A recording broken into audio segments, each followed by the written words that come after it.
maanta waxa weeyaan sheeko iyo su-aal qurba jooga soo gudbiyaan oo ah adaa wadankii tegay oo degay warkiisana sii mawduucaas weeyaan maasha allah kaynu maanta insha allah ka yara faaloonayna ka sheekaysanayna. So everyone, welcome to Asiya's TV show. Welcome back. shaahina soo qaata koofigiina sharaabkiina waa sheekaysanayna maanta insha allah. Commentka weliba gaar ahaan asxaabtayda youtube-ka oo ah 85% dumar iyo hablo, waayo youtube-ka wax kasta uu kuu sheega. qaar ka mid ah soo gudbiya su-aasha waxaanu jecel lahay inaanu soo noqono wadankii ku soo noqono, maxaa muddaanu ka maqnayn, warkiisa nala wadaag. Okay, mar haddaad naga horreysay. Okay guys, horta waxa weeyaan anigu intaan joogay taariikh dheer ayay noqonaysa, yacni waxyaabaha aan wadanka arkay, waxyaabahan kororsaday, waxyaabahan ka faa'iiday dhinac kasta, yacni waxyaabaha weli wadankii maaragtay meeluhu ka liito ee uu uga baahan yahay yacni dhisid wax fara badan khibrad badan nacam, yacni taariikh khibradeed oo fara badan maasha allah imika waa ka haya, laakiin maaha midaan kusoo gudbin karayo hal video. laakiin mar haddii aynu nahay insha allah aynu nahay asxaab isku xidhan oo wada socota, waxaan rabaa insha allah marba qayb insha allah inaan idiin soo gudbiyo, gaar ahaan yacni marba intii munaasiba, because waa idiin sheegay guys anigu insha allah taariikhdeyda ahaan aniga si gaara intaan wadanka joogo keliya waxaan buug baan raba inaan ka qoro, so ma rabo inaan taasi faahfaahiyo personalka ah ee dee anigu aan maaragtay la kulmay. laakiin waxyaabaha guud ee wadanka loo baahan yahay in laga ogaado maxaa ka mid ah. horta videogaygii hore isbarashada wax fara badan ayaan ilaabay, oo qaybta isbarashadaan jeclaa inaan geliyo, dhib malaha waan ka yara daba tegteg insha allah. way soo iman sheekadu maxay keenay wadanka aniga weeyaan su-aashu. Okay, asiyay waxaanu kaa maqalay hore waa jecesha inaad maraykan ku noqotid, waa jecesha maraykan inaad ku noolaatid, so maxaa kaa keenay waan idiin sheega hore. horta caruurtayda awgood intay yaryar yihiin halkan aan rabo inaan joogo. Okay, ma rabo inay qurbe igaga koraan, ma rabo inay yacni gaalo ila qaybsato tarbiyadooda, xijaabkooda, diintooda, qur-aankooda, waxaasoo dhan baan u dhowraya oo ay halkan si fudud uga helayaan. tacliintii dabaddana way haystaan iyagu masha allah halkan jooga. shahaadadooda waxa weeye UK,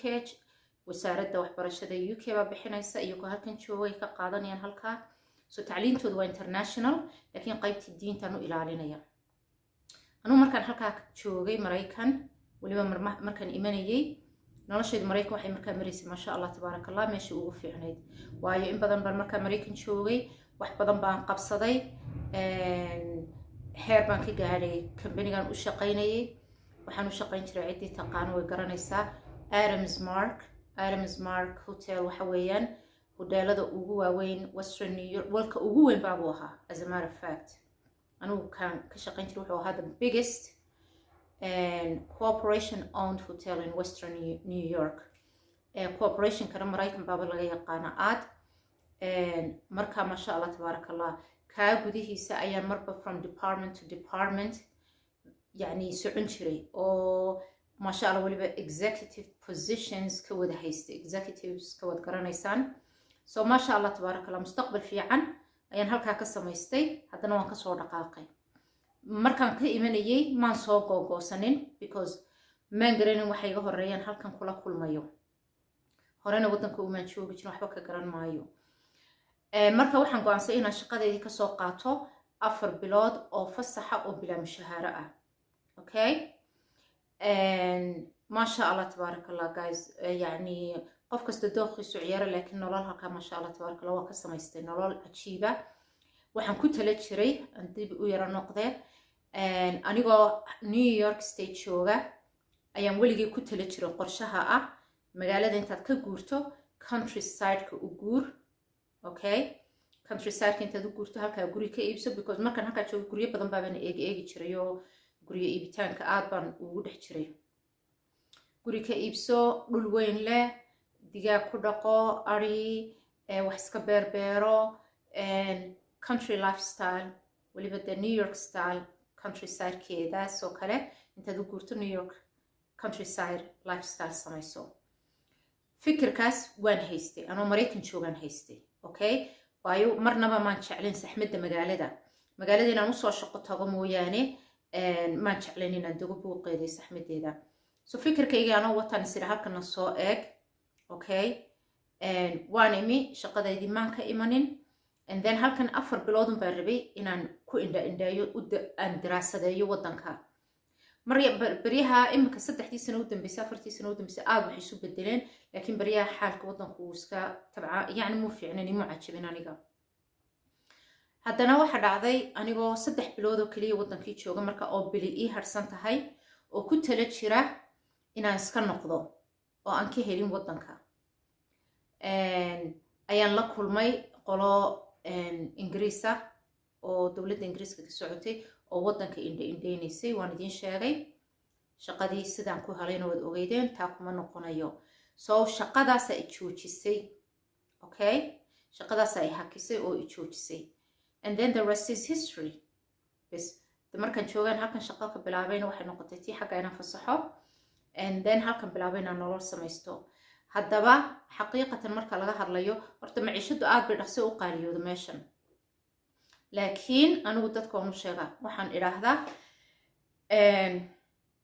walilaahi alxamd, ilaahay baa mahad ku leh. kow, dadaalka qofkuna wuu mudan yahay, ammaan ma odhanayo laakiin wuu mudan yahay in la aqoonsado, okay? inuu qofku dadaalay, okay? so maasha allah shaqadeydii halkan shaqo aad u fiican bay ahayd, dakhligeedu maasha allah aad u fiican yahay. so wax fara badan baan walilaahi alxamd ka qabsaday muddo yar gudaheeda, yani maasha allah barakada. waddanka markaad wax qabsanaysid iminka wuu isbedelo, iminka dhulalkii way qaaliyoobeen, laakiin at that time markaa muxuu ahaa 5 sannadood walilaahi alxamd, 5 sannadood intaan Somaliland ku qabsaday waddankayga ku qabsadeen ku gaadhay. waxaa laga yaabaa haddaan isla Maraykan ka qabso inay igu qaadan lahayd 50 sano Maraykan. farqa u dhaxay wada arkaysaan. so halkan hadafyadaadii dhaqsaad u gaadhaysaa, xaqiiqatan hadafyadaada dhaqsaad u gaadhaysaa. qurbaha waxay kugu qaadanaysaa muddo dheer, okay? gaar ahaan markay guryaha noqoto, dibadda haddaad ka iibsatid guri, gaar ahaan Maraykan anigu ma aqaano guryo iibka Yurubiya, mortgage baad bixinaysaa. mortgageki waxa weeye waa hafto gurigii oo faa'iidana lagu saaranayo. haftadaasa waxaa laga yaabaa in lagu qaybqabiyo lagu dhaho gurigaada iibsatay waa $100,000 ama $150,000. berigan joogan ka hadlaya hadda maaha,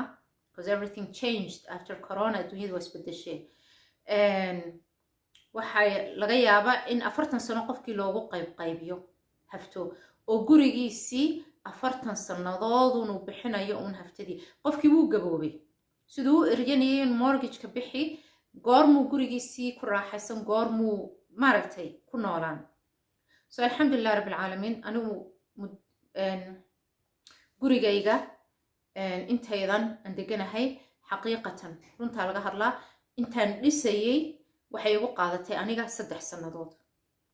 waabay 3 sannadood igu qaadatay because shaqadaydii aan u shaqaynayay hay-adda ingiriiska aan ka ahaa project manager, maamule guud, mushahaaradan ka qaadanayay oo keliya oo xalaala ayaan ka dhisanayay noloshayda, okay? bank intaan u tegay kama soo amaahanin, iyo savingskaygii wixii savings ee aan sitay ee aan la imi, okay? yani waa waxaan kasoo shaqaystay Maraykan savingskaygii, okay? inkastoo Maraykan waa iska adag tahay savings inaad dhigtid because waynu naqaana noloshu way isku go-an tahay, laakiin shaqada fiican aan haystay ii asmixi jirtay inaan nolol fiicanna kaga noolaado, savingsna ka samaysto. so savingskaygii iyo wixii aan shaqaystay ayaan ku dhisanayay, okay? marka degdegna imuu haynin, aayad tartiib baan isaga dhisanayay. alxamdulilah 3 sano gudaheed baan ku dhameeyey, wixii kale aan soo raacinayso 5 years, maasha allah tabaaraka allah. raali baan ka ahaa anigu, ilaahayna isagaa mahad leh. marka taa maxaan uga jeeda guys, tusaalaha walciyaadu bilaahi faan maa haddee astaqfirullah alcadiim, laakiin waa tusaalayaal because idinka ay soo weydiiyey maxaa la qabsan karaa, waddanku waa sidee, maxaan la kulmi karnaa, okay so wax waad qabsan kartaan inkastoo iminka materialkii dhismuhu uu aada u qaaliyoobay xagga dadka dhismaha interested ku ah alright taas waa iyadiyo kooban businessyo markay noqoto waddankii wuxuu noqday wada small businesses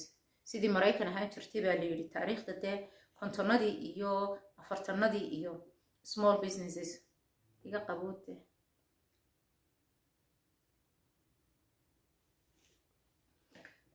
markaa iminka businessyada aada loo xiiseeya halkan dadkii wada small businesses bay fikirkiiba halkaa kala imanayaan waxyaabihii halkaasunbaa la koobi garaynayaa markaa waddankii iminka aada buu maasha allah tabaaraka allah usoo casriyoobay waxyaabaha aada culayska loo saaro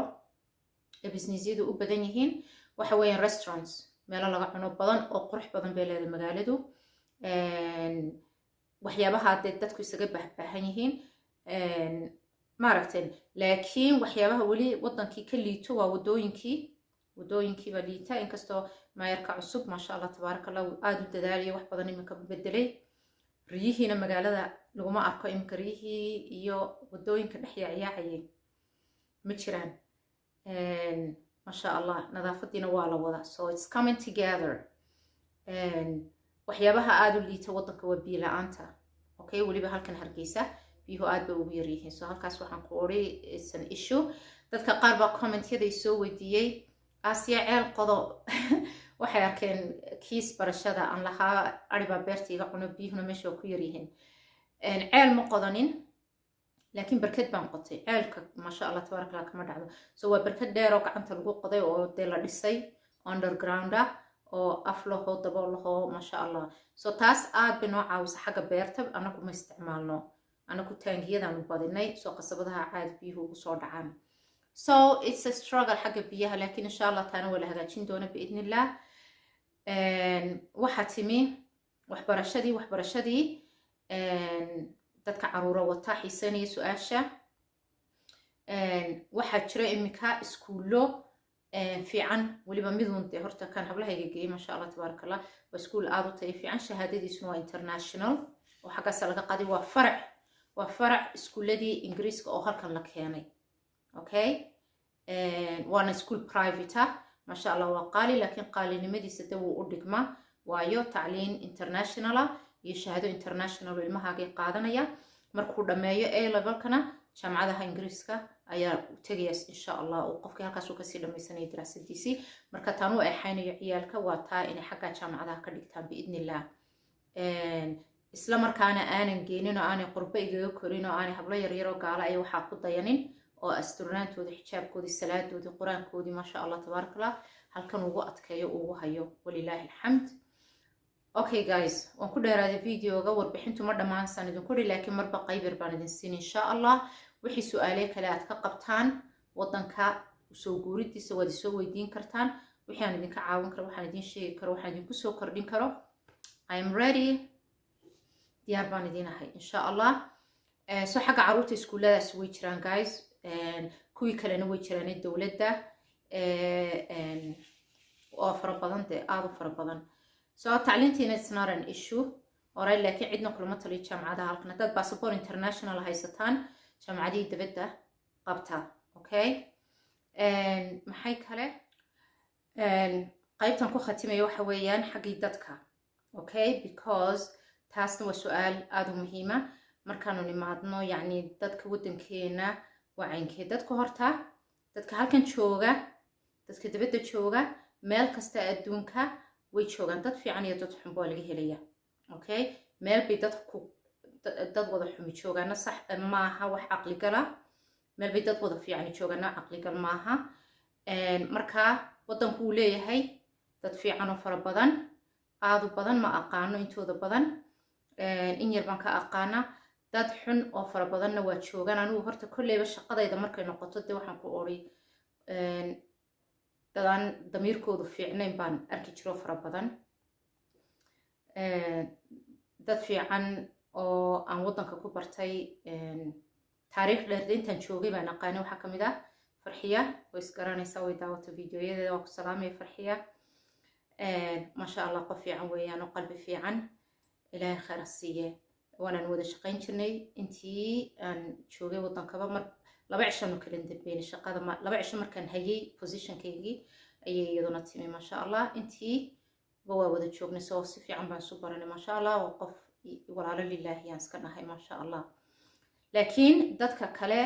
ma dhexgalo xaqiiqatan runtaan idiin sheegaya because markii horena waxaan ahaa dadka dabeecadooda xitaa Maraykan xitaa UK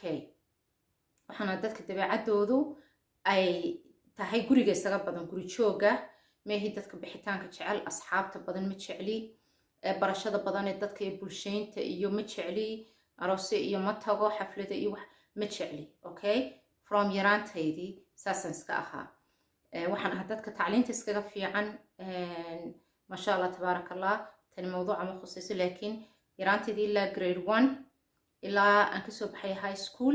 number 1 kan geli jiray classkayga marka aad baan masha allah tabaarakallah tacliinta ugu fiicnaa waana jeclaa welina sidii baan ahay marka aniga dabeecaddeeda iska caynkaasa ilaa hadda gurigaygana iska joogo bil dhan haddaan doono ka bixi maayo way iigu baxdaa masha allah anaa isu camira naftayda la saaxiib baan ahay ma waaye waxaan isku maaweeliyo faa'iido leh waqtigu iskaga kii yar yahayba aniga yacni igumaba filla yoomku waxyaabahan keeno fikir ahaan aan israahdo maanta qabso waqtiguba iguma filla anoo aan kala baroo bar gaadhin ayuu yoomkii iga dhammaadaa walilaahi alxamd taasna waxa weeye maskaxdaada markay tahay creative ay wax abuurayso ay wax ka fekerayso ma waayeysid waxaad isku mashquulisid oo fiican ood qabatid laakiin idinka dee qof kasta markuu yimaado wadanka dadka wadanka jooga dadka dibadda jooga qof kasta waxay ku xirantahay dabeecadiisa iyo isaga waxay ugu baxdo okay so qof kasta waxaa la yidhi dadkiisu raacaya de okay marka taas waxa weeyaan dee wallaahi xorriyat al-ikhtiyaar idinkaas kale kama hadli karayo masha allah tabaarakallah waa warkiyo kooban oo ku dheeraaday wallaahi 12 daqiiqay maraysa 20 ayaan ila gaadhinay insha allah sheekada waxaynu dhammaystiraynaa fiidiyoyo dambe haddii ilaahay ka dhigo intaasaan insha allah idinkaga tegaya like ha ilaabina iyo wixii su-aalaad qabtana commentka kusoo gudbiya aad baan idinku mahadnaqay waqtigiina thank you very much intaan ku kulmayno videoga dambe insha allah maca asalaama